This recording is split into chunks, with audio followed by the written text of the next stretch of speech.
And we're back. Opinion Hey! Week 2 NFL season, baby. It Let's is go. a fine week. We have Joe Spolers here and Nick Baby Shark Herps. It's the shark, son. No. I'm the daddy shark. A baby shark. Daddy shark. Nick, how are you doing on this fine afternoon here? Oh, well, I have a Friday off for the first time in a long time, so I'm enjoying it. Mm-hmm. I have a Friday off too, but I just use vacation instead. Oh, well, some of us aren't so lucky. Yeah, I know. Cowboy fans are one of them. Going right into that. Oh, damn. All right, here we go. You got Dak Prescott out with his torn ligament in his throwing thumb. The reports are 6 to 8 weeks. Yep. We have all-star backup Cooper Rush in that Jerry Jones is completely sold on, and I think Cowboy Nation for one. Cooper Rush, bro. If you look at the schedule for the next couple of weeks with the Cowboys, they're playing against the Bengals this Sunday at home, which is a huge L. Yeah. They're playing the Giants the week after, divisional game. This is going to be another huge L. Yeah. Yeah, well, the Giants just beat Tennessee, so yeah. Yeah, I They mean, got dude, them. the Giants, they got full confidence in their head coach. They're going to ride or die with this guy, man. There is no doubt, man. Making some gutsy calls in that game against Tennessee. Love and it. Slipping out with the win. Saquon Barkley, the return of Saquon Barkley. Wow, it's just, Yeah, but he won't last too long. You know he's going to get hurt, so. It's a countdown. It's like Christian McCaffrey. It's just a countdown till Yeah. standard stuff, right? Unfortunately. Who drafted him? I don't know. I remember Saquon sat till like the third or fourth round, and I think someone, when it was their time to pick, they're like, all right, I might as well swoop him up if he's falling this low, So they got they're playing the Commanders at home, and who knows what Carson Wentz, which Carson Wentz are we going to see here? Right. And then Hot they got red. What's that? Hot red. Hot red, yeah. See, and then we got and then they face the LA Rams week 5 on the road. Mm-hmm. And then they face that would be a win for them, I think, actually. Oh my god. Yeah, with the beat up Rams and the standard Stafford just throwing interceptions, just hucking and chucking. Just get it all out. Get it all out. Is it out? You done? No, there's more, but I'll just wait. I'll wait till our buddy gets get it all out. Come on. Let's hear about these cliches that he proved wrong last year. Yeah. Okay, but the first game of the season he was horrific. And then week 6, they are at Philly, and that will be another L for sure. Do Cowboy fans really believe Cooper Rush is going to lead them to a 3-3 start? Yeah, because of last year. They were predicted to go 3-3 with Dak this year at the starting point. And then you got these hot takes like what's his name? Skip Bayless. He's like, there's a legitimate chance that Dak can come back in 2 weeks if he learns how to throw with his left hand. Yeah. You didn't know he's ambidextrous. He was trying to find any pause, as skewed of a Cowboy fan as he is and terrible broadcaster. He was trying to find any and all reasons. He's like, there's a good chance he comes back week 4. I'm looking at the schedule. I'm looking at the recovery. Even if he did, he's not going to make an impact. I mean, week 1. And from everything I've been hearing is like, do you want to bring back your quarterback too early or to risk injury, or do you want to let them heal fully? I remember last year Russell Wilson had the same injury, and I remember for his first 2 weeks back, he was just super bad. Like, his completion rate was low, and incompletion rate higher than normal, and then all the skeptics came in like, oh, he should have waited longer. Yeah, right. So I think with so you don't think Cooper Rush is the answer? You don't think he's gonna put on a show? No. Skip liked to bring this up last year. Cooper Rush could be. That's what I was saying. Yeah, it's like last year. He won a road game in Minnesota on Halloween, Right. Gets the purple people eaters, yeah. One game is all it takes, man. One game is all it takes, right? To just get Cowboy fans' hopes up, man. That's the standard, so. Oh, my gosh, yeah. The last report I saw was that Dak could return between weeks 6 and 9 with full recovery, surgery, and stuff like that. That was from Bleacher Report a couple of days ago. And then Skip Bayless is like, he can come back earlier. It's based on mindset and how tough you are. I'm like, I'm gonna think that this hand is healed, and then that's gonna will it my body to do the job. Of course, why wouldn't it? The delusion. Oh my god, mind over matter. Mind over tendon. Yeah, right. Yeah, right. I think with the Cowboys struggling the way they are, this is going to be the Eagles' time to rise. Fly, Eagles, fly. Fly, Eagles, fly. They're going to take ahead of this division, and then Always sunny in Philadelphia. Let's go. Yep. Yeah. Shout out to Rob, Glenn, and Mac. Wait, Rob, Glenn, and Charlie. I'm sorry. Mac was the character. Mac was him. Yeah. You're right. So, I mean, now we got the Cowboys stuff out of the way. Thank God. So you think, so you're just saying Cowboys just going to lose straight through. That's what you're saying. Well, I think, if I'm looking at the schedule, I think they could possibly win against New York. Mm-hmm. They can possibly get a win against Washington. It depends what type of Carson Wentz shows up for that game, because that is a home game for them. So, in a division game, so we'll see. I think it's an L this week for sure against Cincy. The point spread, I think, is like 10 and a half. It's going to be an L at LA. It's going to be an L at Philly. Okay. And then they play Detroit, Chicago, which they could probably win those games if Dak is back. And then they have a bye week before they go into Lambeau Field, week 10. You're going to say that they're going to win that regardless of quarterback? No, I'm just saying, like, they'll have a better chance of closing the point spread with Dak back at Green Bay for sure. Oh, yeah. Okay, let's move on. Let's go to the next one. So we have Aaron Rodgers talking about he needs to have we just need to have patience with wide receivers. I mean, with how animated he was on the sideline week 1. So I think he had to do that because obviously Sean Payton was like calling him out. Like, can't be doing that, bro. Like, that's just disrespectful. That's rude. That's not a way to encourage your team. Sean Payton. You saw the Sean Payton interview with of course. So I think that's just what he was just trying to cover his butt, I think, at the end of the day. He's covering his ass. Yeah. He's kind of like Brett Favre right now. He's trying to be the leader of the locker room. Like, everyone just calm down. A lot of the talking heads were like, "There's no relaxation. He's going to win now mode." I mean, these receivers. Jeff Saturday put it really, really black or white ways. Like, you're paid to be a receiver. You need to catch the ball. That is your job. If you are not doing your job, you should not be paid to do that job. I mean, that is their job. They are young though, and there's a lot of pressure. I mean, if Aaron Rodgers is throwing you that wide open deep ball. If he's throwing you a ball though, you're either gonna catch it or you're gonna be shamed. You know who Aaron Rodgers is. You know who the Packers are. Like, shame. Shame. Yeah, exactly. So RELAX, you know. You missed that catch. He's covering his ass on that till the fucking third quarter. Wait, say that again. What? Like, you missed that deep ball. Good luck getting another target till the third quarter. Yeah, exactly. I mean, that's the control of the quarterback. So that's what happens. Hashtag overreaction week 1. Bears are in town Sunday night, 10-point spread. There's no way in hell the Packers are losing this game. Happened last year, right? Remember when they played the Saints in a neutral site? And then Rodgers owns the Bears. So I know, but everyone overreacted again. Week 1 when they got blown out by the Saints. Rodgers had like 3 INTs that game or some shit like that, right? Yeah. And everyone overreacted, like, the Packers are done. You know. Rodgers owns the Bears, though. That's what I'm saying. So I'm not worried about Bears. Man. You know, as soon as he retires, he's going to buy a 10% stake in that team, saying, "I own you." Yeah, exactly. There you go. And that, that is the ultimate troll move. If you were to do some shit like that, where he bought like 5% stake in the Bears, Stephen A. needs to buy Jerry Jones's team. That's what he needs to do. Which Stephen A. He's kind of upset that Dak went down so early. He was waiting for the build up. He was waiting for Christmas and the holiday time before. Well, because now he has nothing to talk. I mean, he's just gonna go, "How about them boys? How about them boys?" all day because there's nothing. He usually rides that up, like you said, till the middle of the season. Then, here it comes the playoffs. Oh no, wait, you missed. What can go wrong will go wrong. Yeah, exactly. Yeah. But first take might be a little stale the next couple of weeks. Alan Lazard's supposed to be back, so I did see that. I mean, look, you look at if you do a recap week 1, y'all are missing your left guard and your right tackle, right? Mm-hmm.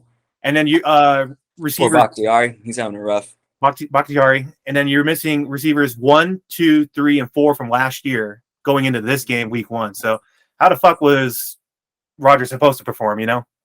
Yeah.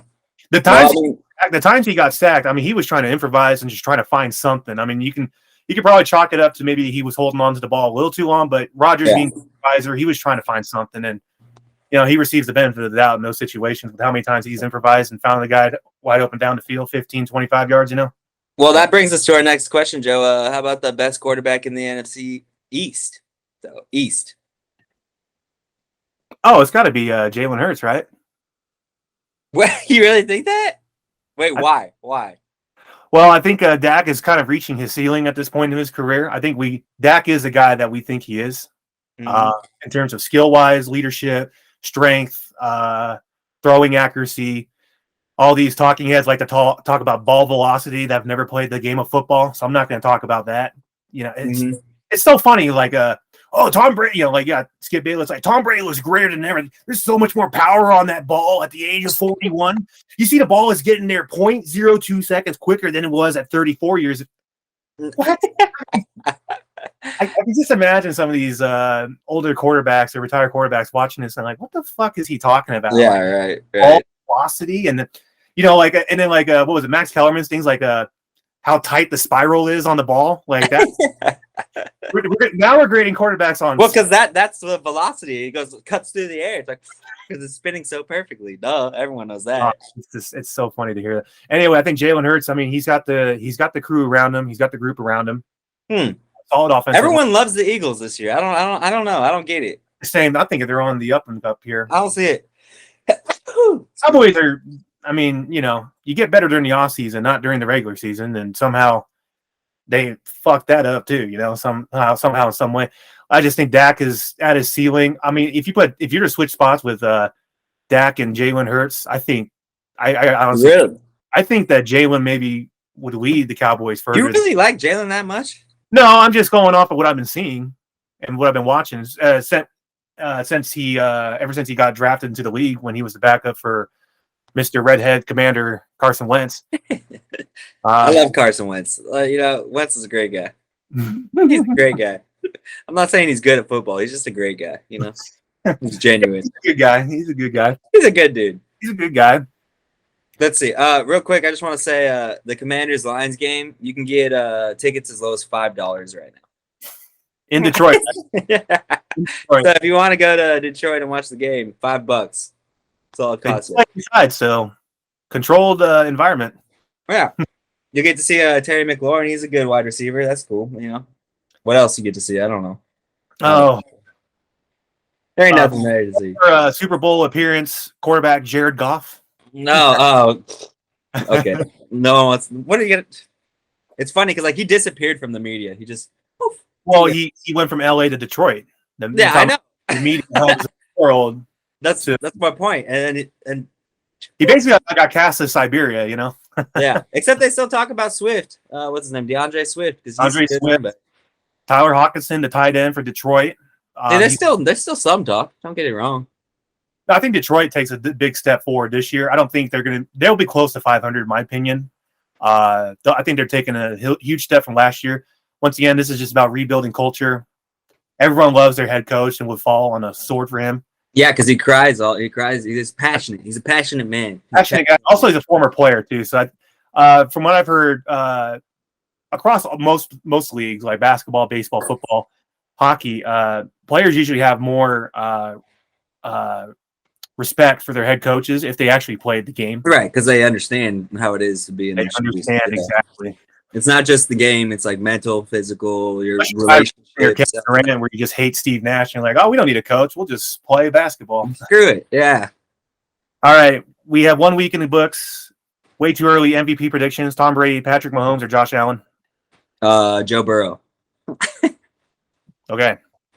I'm a Joey Burrow kind of guy. I'm gonna lock you in. Joe Burrow for MVP? No, Josh Allen, because Josh Allen got robbed last year, and everybody knows it. I think Josh Allen's gonna run away with the MVP race, in my opinion. Patrick Mahomes will probably be second. Tom Brady Mahomes has, as of today, 7 touchdowns, no interceptions. So if you put it that way, I mean, he's looking pretty good, over like 500, 600 yards already, or something like that.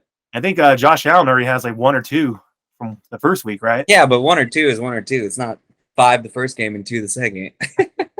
That's fair. Thoughts of week 1, Monday Night Football.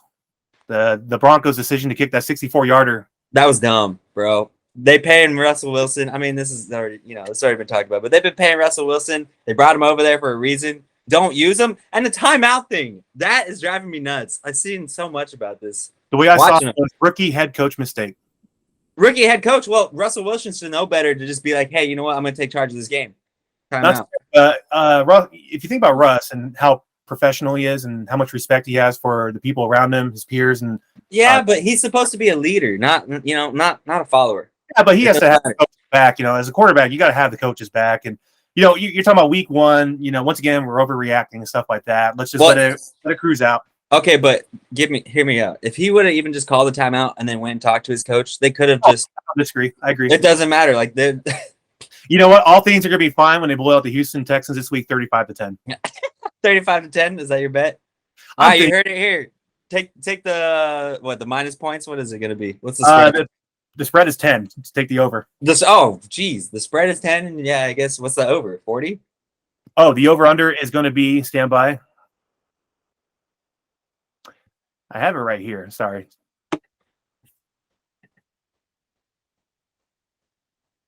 I think it's like the over under. I think it was like 40, 44. Yeah, it's got to be 40 something, 44, 45. Yeah, I think that's a pretty safe bet. Let me look at it right here. I picked the Chargers plus 4.5 last night. Hit that. Over under is 45 for Texans at Broncos. That'd be pretty close if you said 35-10. So unless the Broncos score an extra field goal. Also, something I want to add to that is the next day, everyone was talking about the last 25 years or something like that.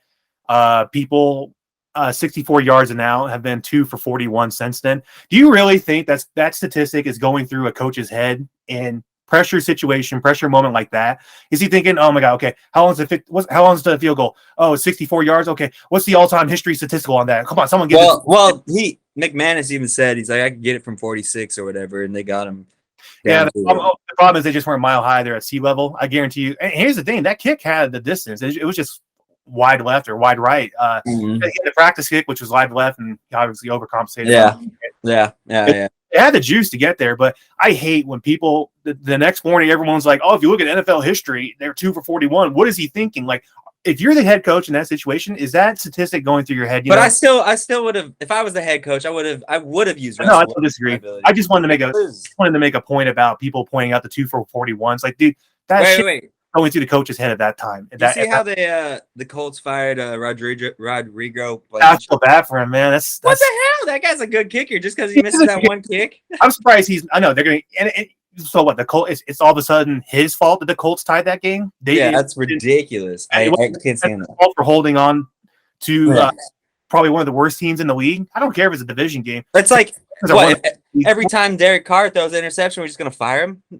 Yeah, exactly. Yeah, I think part of the situation was Rodrigo. He was out for about 3/4 of the season last year with like a hamstring injury or something like that, and they had a replacement kicker for damn near, like I said, 3/4 of the season. He didn't come back till week 16 last year to kick a couple of games. But you can't fire a guy like that. That's messed up. I agree. And like McPherson missed a field goal. A bunch of kickers missed field goals. McPherson, who's supposed to be the Justin Tucker 2.0. Yeah, the best. Yeah, the best of the best right now.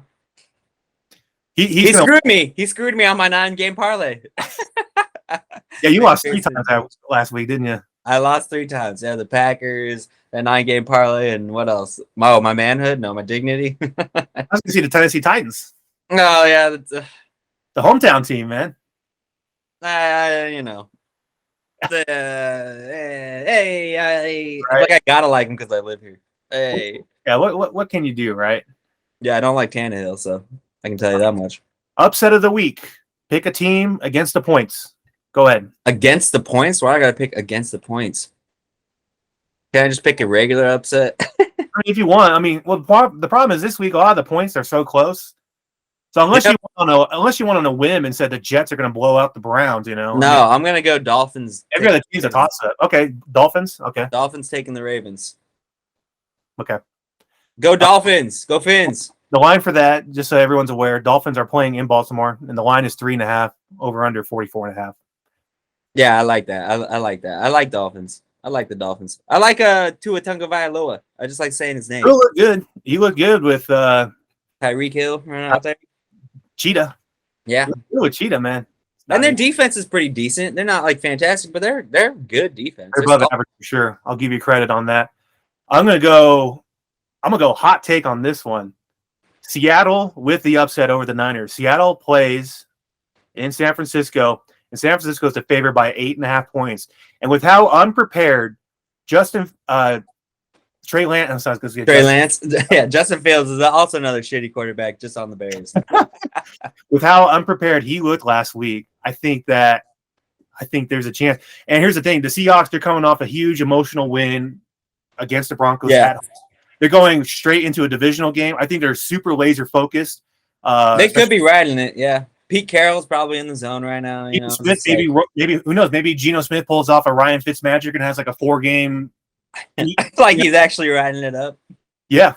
And on that note, I'm sick and tired of hearing Niner fans making excuses for Trey Lance last week. Oh, he played in terrible conditions. That's what the Niners do, dude. Bang, bang, Niner gang. They just make Newsflash, both teams played in terrible conditions, all right? I don't want to hear any of this bullshit. They just make up shit. You know, and then they like to get petty. And like, oh yeah, didn't the Rams lose week 1 too? Yeah, I'd love to see the Niners match up against the Bills and see how many points they fucking lose by. I would love to see that. You can't even measure the losses are measured on different levels. Like I had the Niners winning week 1 against the Bears. That's embarrassing in my opinion that they lost that game. Yeah, completely embarrassing. The Rams losing to the Bills. And we've already made the argument the Bills are going to probably be the Super Bowl favorite. And I mean, yes, but also, don't make me pile on how shitty you guys looked. Super Bowl. It wasn't just the Bills that won that game. Super Bowl Rams that lost that game. Raising. We had all the old heads I said, it was the Rams that lost that game. Let's move on. I don't want to talk about that right now. Whitworth was there. I'm just saying. I don't want to talk about that right now. I feel like every time there's a banner rising, like that team usually loses, especially in basketball when they get the ring presentation and the banner rises. I remember like 3 times in a row the Warriors lost. So it's a curse, is what you're saying? Don't win, or else you'll lose next year.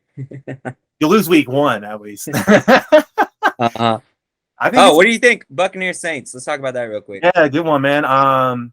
So right now, Caesar has Tampa Bay the favorite 2.5 on the road, over under 44.5. Every game is 44.5. I swear to God, it's like they're fucking lazy with the point spread. Jesus Christ, they probably are. Well, it doesn't matter because they're gonna win or they're gonna lose because the 44 is a tweener. Yeah, that's right, man. Julio Jones is there. Mike Evans. Julio Jones is. Do you like Brady though? I mean, you think Brady? He's talking about how hurt he is, and with the whole Giselle thing, he's like having a rough time. You think that's getting to him? Number one. Yes. I think mentally. Well, I think I'm gonna say no. I'm gonna give the benefit of the doubt. I think when he's outside the arena and he's not in the facility yet, like all that's coming to him. But I feel like once he's in the locker room and he puts the pads up and he suits up, he's dialed in. I think he's dialed in, ready to go. I think he's dialed in once he suits up. No question about it. I think you want to talk about one of the best game preppers of all time. It's got to be him. He knows when to turn on. He knows when to focus. He knows when to stop. He knows the game. Yeah, he's a kid. He's a kid playing football on the field. He knows when to stop the bullshit and joking around with teammates. He knows when it's like time to get dialed in. My takes are number one, Chris Godwin's out. Who knows? Yeah. Number two, Julio Jones is going to be overused in my opinion because it's Mike Evans, him, and then some third stringer guy. I think Julio Jones is going to be overused, and he might get a little banged up in that game. Number three, on the road divisional game. Number four, Saints. And what? He's 0-4, 0-6 all time against the Saints in the regular season. Yeah. Saints have a Super Bowl caliber defense. That leaves a lot to be said about the offense, but the defense is right there. And don't be surprised if Sean Payton, chimes in a little bit on the gameplay or on the whisper some secrets in there. I'm taking the Saints with the upset for sure. I like it at home. I think I like it. I like Taysom Hill. By the way, Taysom Hill can be used as a tight end. So yeah, if anyone needs to pick up a nice tight end, I mean, he's solid. He plays as a quarterback. Keep that in mind. This is another petty thing for Jameis Winston. Remember, Jameis Winston got drafted by Tampa Bay, and then they just threw him out like a prom night. Well, he was pretty bad. I remember him trying to throw to tight ends. The biggest thing. I know. I'm just saying, missing. Just clear sailing. Extra fire with Jameis to try and beat his old team as well. Yeah. So I'm definitely taking the Saints on this one. I'm not taking the points. I think they're going to score more. I think it'll be over 2.5 for sure. And I'm going to take the Saints with that win for sure. I think I like it. I mean, I think Brady's going to have a tough time this year. I think he's getting I think he should have quit when he said he was going to quit. He should have. I mean, Bruce Arians did. What the hell? Bruce Arians only did because Brady came back and he's like, oh fuck, Yeah, because he's smart. But I mean, like that's when Brady should be like, oh, this is a red flag. I think Brady, in my opinion, when Brady came to Tampa, I think his mindset was 3 years max to win as much as possible. And then obviously the last 2 years are elevated even more since he won the Super Bowl the first year. Like, well, shit, year 2, run it back, bring back all 22 starters. Same head, same. He just can't. He just doesn't know when to quit, though. That's what I'm saying. He's gonna end up hurting himself. He's not invincible. He's not invincible. No, it's going to be a situation where the offensive line continues to deteriorate in theory, and he just starts getting smacked more and more. And I'm not like Gronk is smart enough. Gronk is a young dumb kid. Smart. Well, yeah. There's obviously all that talk about maybe Gronk comes back like halfway to 3/4 way through the season. It won't even matter at that point. It won't even matter. Well, hold on. My opinion is he'll come back if they are in the hunt for sure. If they're treading 500, 6-5, 7-6, I think he stays retired. They have to have home field advantage in the playoffs for him to come back. At least one game, maybe the divisional round or something. That's a hot take right there. That's a hot take. I'm all about hot cakes, baby. I love my pancakes. I don't think that's going to happen. I don't think he's going to come back. I think he's done. I think he's just wait and see for sure. But he likes to party. He's over it. He's got all this money. He's in the party, probably the party state of the country in Florida, Yeah, I know. So he's not going to go back to playing football. He's going to use his Super Bowl ring and make a little pipe out of it or whatever and start smoking weed or something.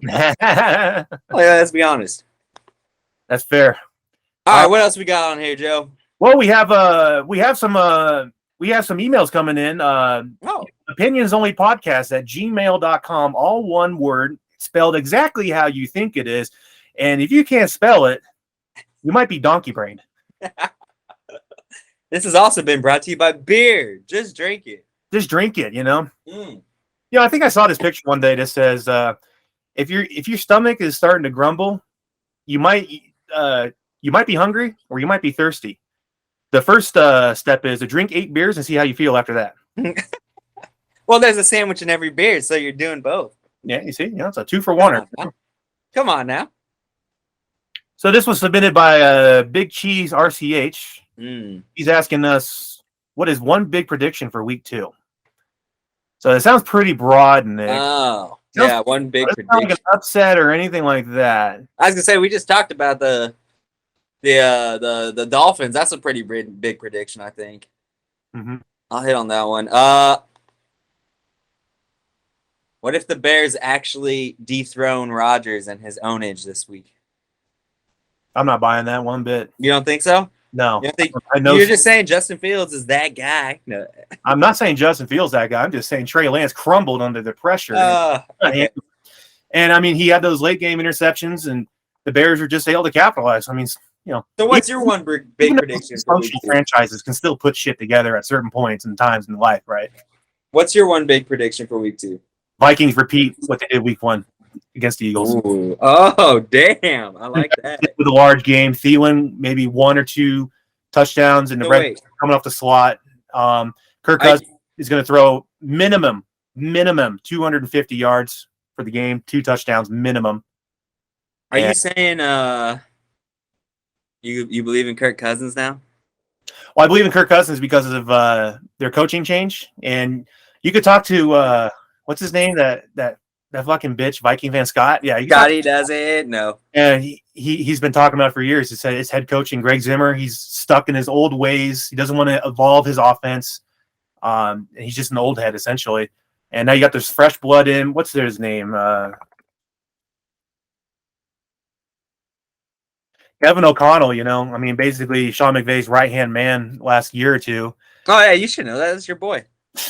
Well, I mean, here's the thing with the Rams coaching tree. It's like people are coming and going all the time. It's kind of like the Bill Belichick tree or the Greg Popovich tree in NBA and the basketball. Everyone's always hiring Greg Popovich guys from the Spurs to be their head coach. So all the comings and goings, man, it's hard to keep up with the list. Yeah.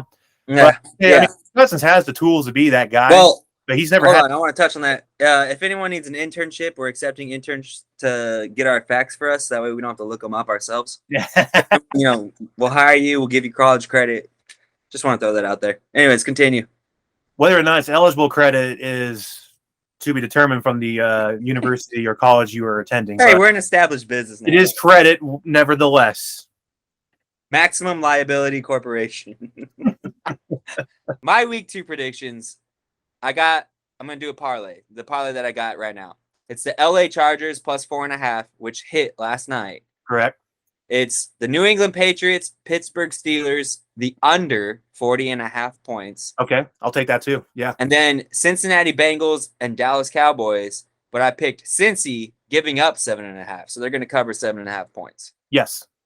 So those agree. are my three. Since I already, got the Chargers done, if you're trying to put in a bet, I think I would substitute that Chargers bet for the Saints. And I would take the points on the Saints, though. 2.5. I'll take the 2.5. Yes, take the points for sure, and take the Saints to win that game. It's funny about that Bengals Cowboy game. The line was like 10 or 10.5 earlier this week. I'm surprised it went down as much as it did. I thought it would maybe go down a point, maybe 1.5, but it went down 3 points total. And here's the thing with the Cowboys. Vegas knows something. That's what they always do. Here's the thing: the Cowboys, they're going to be running the ball a lot with Dak because he's the highest paid running back in the league, and Jerry overpaid. They have all-star backup quarterback Cooper Rush calling the plays and running the ball, running the passing plays. Cooper Rush, bro.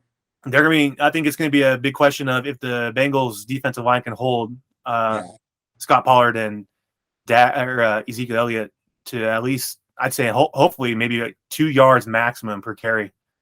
If they can hold them to 2 maximum, I think they can win this game for sure. I mean, I already have to win the game, but I think I came up with the new Denver slogan for the Denver. Or I mean, God, dude, the Dallas slogan, and it's gonna be this year. Make sure you rush Cooper. Yeah. Rush. Oh my God! All right, you're welcome. Cowboy Nation. You owe me on that one. Y'all suck. Yep, let's get some royalties coming in here. Yeah, let's go. Ching, ching, ching. This year, make sure you rush Cooper. Okay. I think that about wraps it up, Joe. Let's get out of here. Nicholas, the Shark Hurts, and Joe Spoilert for signing off. Enjoy your Week 2 football matchups here, and be sure to eat lots of mozzarella cheese sticks and drink lots of Bud Light. Take care. Chicken wings.